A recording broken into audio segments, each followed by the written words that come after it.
For generations, the story seemed complete, clean, convenient, almost too simple. The Polynesians, we were told, came from Asia. They crossed the planet's largest ocean in wooden boats, guided by the stars, the winds, and courage. They settled a triangle so vast that Europe, Africa, and both Americas combined could fit inside it. They were the last great seafarers of the ancient world. It was a beautiful story, logical, heroic. And it held up for over a century, until one day, a result emerged from a laboratory that no one expected to see. A trace appeared in the DNA of modern Polynesians that should not have been there. A trace that led not west to Asia, but east to a completely different continent. And when this trace began to be examined more closely, the old story began to crack. Not collapse, not disappear, just expand, become deeper, older, stranger. Because it turned out that the Polynesians were never who we thought they were. And not because the old version was completely false, but because it was too small. To understand how strange what happened is, one must return to the beginning, to that story which we considered final. The classic version was simple. Somewhere around 5,000 years ago, a people began to move from the southern coast of China or from Taiwan. They were farmers, seafarers, carriers of a special language family that would later be called Austronesian. They moved slowly, generation after generation, island after island. First the Philippines, then Indonesia, then further east into the open Pacific Ocean, to places where the land was tiny and the water endless. They were incredible navigators. They read the stars like others read books. They knew the currents by the taste of the water. They knew the approach of land by the behavior of birds and by the shape of clouds on the horizon. They built catamarans that could cross thousands of kilometers of open ocean, having neither a map, nor a compass, nor metal. About 3,000 years ago, they reached an archipelago that archaeologists would call the Lapita culture. From there, they fanned out across the entire Pacific Ocean, Samoa, Tonga, the Marquesas Islands, Hawaii, Easter Island, New Zealand. By the 13th century of our era, they had settled the most remote patches of land that existed on the planet. It was a story of eastward movement, a pure, consistent, endless movement to the east. And it worked. Archaeology confirmed it. Linguistics confirmed it. Pottery, bones of domestic animals, shapes of adzes, methods of tattooing, everything pointed to one source, to one wave, to one people. Until one detail appeared that did not fit: the sweet potato. It would seem a trifle, a small tuber with orange or yellow flesh, but this tuber should not have been there. The sweet potato originates from South America. Its wild ancestors grew on the slopes of the Andes. It was domesticated by peoples who lived thousands of kilometers east of Polynesia, on the other side of the ocean. And yet, when European seafarers first arrived on the Polynesian islands in the 18th century, they found the sweet potato there. It was grown, it was eaten, it had a local name, kumara, and this name suspiciously resembled the word used for the same plant by the Quechua peoples in the Andes. At first, this seemed like an exception, a coincidence. Perhaps the seeds were brought by ocean currents. Perhaps European sailors themselves introduced it earlier than they recorded its presence. There was always an explanation that allowed the old story to remain intact. But then DNA appeared. And DNA does not know how to lie as beautifully as humans do. At the beginning of the 21st century, groups of researchers began to systematically analyze the genomes of modern inhabitants of the Polynesian islands. They looked for traces of Asian ancestry, which were supposed to be there according to the classical theory, and they found them. But they also found something else, something small, subtle, but persistent. fragments of DNA that belonged neither to Asia, nor to Melanesia, nor to Australia. These fragments belonged to the indigenous peoples of South America. At first, the results caused disbelief. Perhaps it was sample contamination. Perhaps these were traces of mixing that occurred after contact with Europeans, when the Spanish transported labor across the Pacific Ocean. Perhaps it was just statistical noise. But the researchers continued. They took samples from isolated populations that had hardly mixed with outsiders. They analyzed old skeletons buried long before the first European ship appeared in these waters. And the results remained the same. There was an American trace in the DNA of the Polynesians. And this trace was ancient, very ancient. According to researchers' estimates, contact between Polynesians and Native Americans occurred approximately in the 13th or 14th century of our era. That is, 200 years before Columbus. A century before Europeans even knew that the Pacific Ocean existed. The old explanation was not useless. It was incomplete. And this is exactly where the story begins to crack. Because now a question arose to which no one had a ready answer. Who met whom? Who crossed the ocean first? Did the Polynesians sail to South America and return? Or did some group of Native Americans somehow end up on the Polynesian islands? Each of these possibilities seemed incredible, and each of them seemed partially plausible. The Polynesians were the best seafarers of their time. Their boats could cover enormous distances. They had already reached Easter Island, which is located only about 3,500 kilometers from the coast of Chile. For people who cross distances of 5, 6, 7,000 kilometers of open ocean, such a journey was not impossible. Difficult, yes. Dangerous, yes, but not impossible. On the other hand, the indigenous peoples of the western coast of South America also had maritime traditions. They built rafts of balsa wood that could withstand ocean voyages. Toa Heyerdahl proved this personally in the year 1947, crossing the Pacific Ocean on a raft he named Kon-Tiki. His theory that Polynesia was settled from South America was rejected by the scientific community. But the principle itself, that such voyages were possible, remained. And now DNA was saying that Heyerdahl was not completely wrong, and he was not completely right. He saw a part of the picture, but only a part. Because the bulk of Polynesian genetic material still came from Asia. The old theory worked, but it was not the whole story. It was only one layer. Beneath it, or alongside it, hid another layer, smaller, quieter, but undeniable. And here begins the strangest part, because if contact occurred, then where did it occur? Researchers suggested that it could have happened on one of the most remote islands of Polynesia, perhaps in the Marquesas Islands, perhaps in the Tuamotu Islands, perhaps on Easter Island itself. The exact location remains unknown, but the time of contact, according to geneticists' estimates, falls approximately between the years 1200 and 1400 of our era.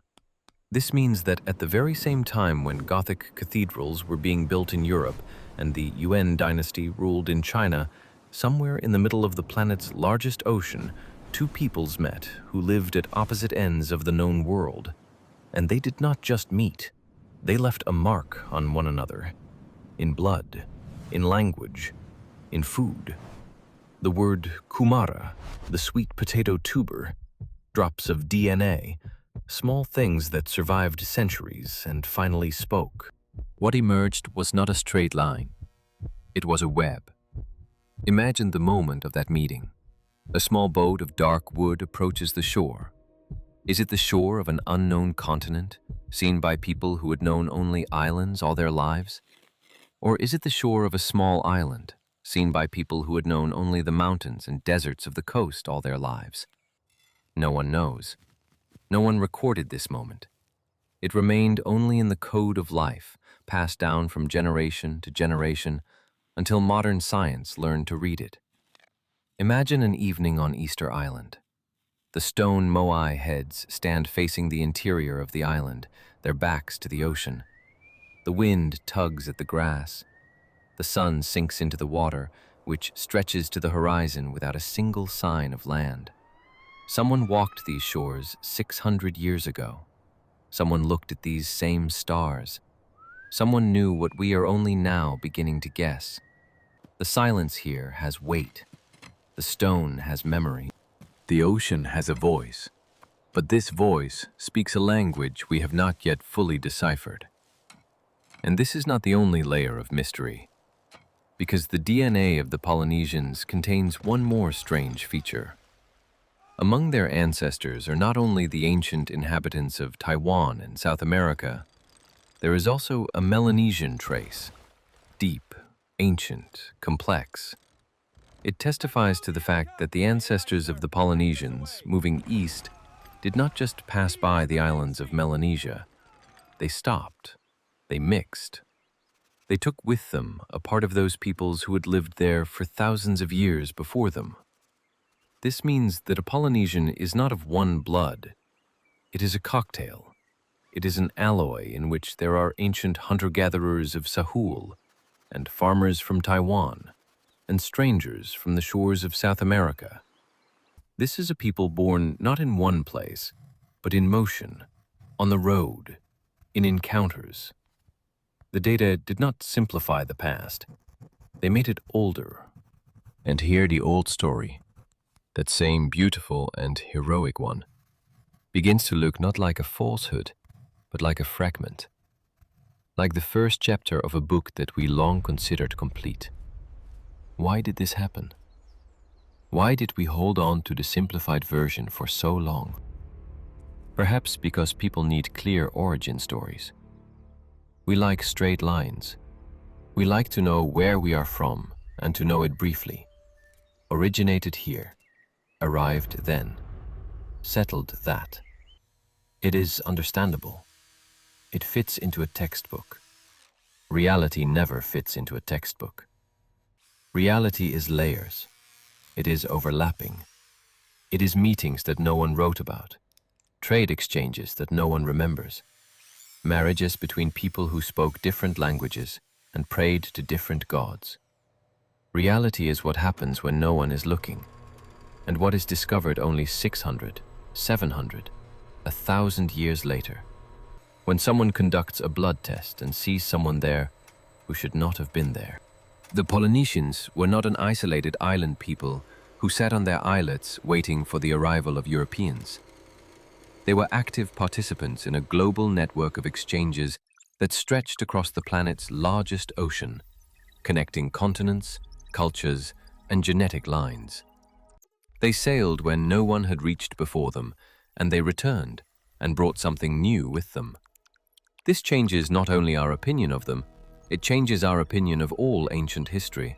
Because if the Polynesians crossed the Pacific Ocean and established contact with South America 200 years before Columbus, then how many other such contacts occurred in other places, at other times, between other peoples? How many ancient voyages do we fail to notice simply because they left no written records, no archaeological traces, nothing but barely noticeable fragments in DNA? Oceans were not barriers, they were pathways. Only we, in our modern focus on land borders, have forgotten this. And when we look at the map of the world today, with its clear lines and political colors, it is easy to imagine that it was always this way, that peoples sat in their places, that mixing is a modern phenomenon, that in antiquity everything was simpler, cleaner, clearer. This is an illusion. Antiquity was not cleaner. It was simply older. And in this antiquity, people moved, mixed, loved, traded, fought, and gave birth to children in combinations that we are only now beginning to untangle. A Polynesian of the 21st century carries within themselves traces of at least 3 continents, perhaps more. In their blood are echoes of the rice fields of ancient Taiwan, the rainforests of New Guinea, the high-altitude roads of the Andes. They are a living map of those routes that humanity traversed before learning to forget them. And this is, perhaps, the most important lesson of this entire story. Not about the Polynesians specifically, not about the sweet potato, not about small fragments of DNA, but about the very nature of what we call identity. No single person comes from one place. No single people grew from one root. Every story we tell about ourselves is a simplification. Useful, perhaps, emotionally important, perhaps, but incomplete. The true story is always broader than the one in the textbook, always older, always stranger. And when science reveals new layers to us, it does not destroy our memory, it deepens it. It allows us to see what our grandfathers did not see. It returns to us those ancestors whom we had forgotten. Sometime in the 13th century, on some unknown island in the middle of the Pacific Ocean, a person with a braid of black hair exchanged goods with a person with a broad, copper-tanned face. One knew how to read the stars above the boundless ocean. The other knew how to grow a tuber that could feed entire villages. They did not leave us their names. They did not leave us records. They left us only an echo in the blood of their great-grandchildren. And this echo, quiet, persistent, whispers to us across the centuries. It says that the world was larger than we thought, that distances were overcome when no one expected it, that meetings occurred where they were impossible to imagine. To stand on the shore of Easter Island at dawn is to feel this presence. The stone is cold from the night wind. Salt is in the air. Somewhere far to the east is a coast that someone once sailed to, and which was later forgotten. Somewhere far to the west are islands that served as stops on a journey that lasted thousands of years. All of this happened. All of this left a mark. All of this waited until science learned to listen to the quiet voices speaking the language of genes. Researchers assume that the traces found are just the beginning, that as methods improve, we will see even more layers, even more meetings, even more connections that no one suspected. The Polynesian case is not an exception. It is an example, a precedent, a signal that a large part of the ancient history of humanity is still waiting to be read. What looked like an anomaly turned out to be a signal. And the signal tells us that we do not know ourselves as well as we think. We are used to thinking that the map of the ancient world is drawn, that the big questions are resolved, that only details remain. But every new discovery shows that this is not the case, that we are still standing at the very beginning of understanding who we are and where we came from. The Polynesians were not who we thought they were, not because the old story was completely false, but because it was too small, too clean, too simple for that strange, tangled, beautiful reality that hid behind it. They crossed an ocean that other peoples could not even imagine. They met those whom they were not supposed to meet. They left a mark in the genetic memory of another continent, and that continent left a mark in them. And then they returned home, to their tiny islands, and lived there for centuries more, until European ships arrived and thought they were discovering something new. The Europeans discovered nothing. They were the last to arrive. The first had already passed this way, quietly, without chroniclers, without flags, without empires. They simply passed and left behind a thin, barely noticeable trace that took us 600 years to notice. Now we see it. And now the question that remains is not what we know now, but what else we have not yet noticed. How many other such traces exist? How many other ancient voyages are waiting for someone to connect the dots? How many peoples whom we consider familiar will turn out to be something completely different when we learn to read their blood more carefully? The answer did not become clearer. It became larger. The evidence did not destroy history. It deepened it. And in this, perhaps, is the main discovery.